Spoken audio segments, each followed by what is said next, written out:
In this video I'm going to show you how you can install Microsoft 365 and Microsoft Teams on an older MacBook Pro, like this one for example, or any other MacBook with High Sierra installed, 10.13 for example. This is my machine for example. We have macOS High Sierra version 10.13.6 and this is a way you can still download Microsoft 365 and Teams. I found these links, they are linked in the video description, and if these links don't work anymore, I also linked the download files in my Google Drive. You can also find that in the video description. These links should definitely work. So yeah, just open the first link. This is for Microsoft 365. You can scroll down a bit and you will find this link posted here, and we are going to download this.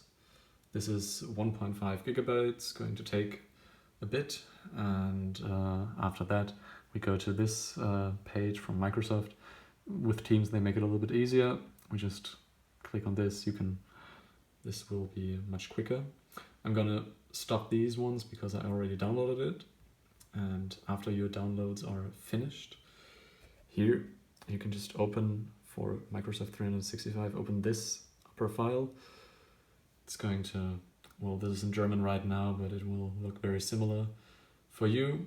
You just agree to the license, you accept, it already shows the correct volume, and I just click install.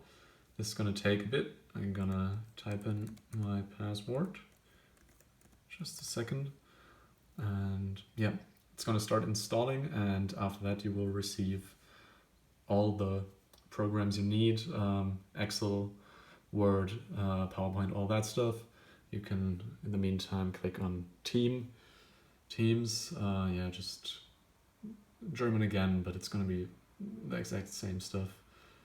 And now you will just have to wait. I will make a quick cut here, but I'm just going to wait a couple seconds or minutes until all the data is written. Okay, so this took around 5 minutes on this older MacBook 2011, MacBook Pro 2011. Here you can, just sign in to Teams, and here everything is successful. I'm gonna put it in the trash. I can close this, and what's going to happen now, that's pretty cool. The auto update, it's gonna find a couple of updates, and you will get still a couple of updates and Word and Excel and all that stuff. It's gonna be in a pretty usable state. We can see now we have OneNote and everything here, and Teams and OneDrive, and yeah, everything should work just fine. When you open it, we can sign in just like on any newer machine. That way you can use those great older MacBooks still in 2021, which is great, which is environmentally friendly. And yeah, hope this helped you. If anything doesn't work, please write it to me in the comments, and have a great day.